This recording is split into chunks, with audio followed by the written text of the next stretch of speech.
Hello friends, and today we're going to look at how to reference Wikipedia in the Harvard style for your essay or your research.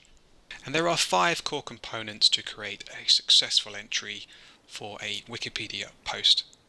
And first of all, in single quotation marks, you're going to need the title of the article, followed by the year that the entry was published or last updated, and you'll see that that is in brackets.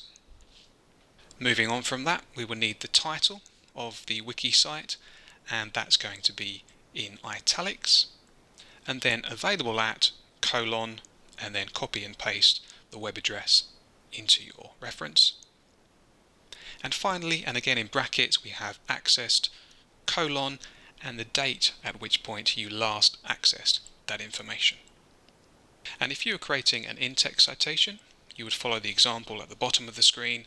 So brackets, single quotation, title of the article, comma, and the year that the entry was published or last updated.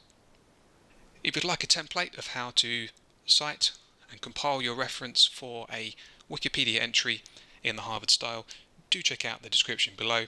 And whilst you're there, subscribe to start learning for free now, and hit that like button, and please do leave me any questions that you may have.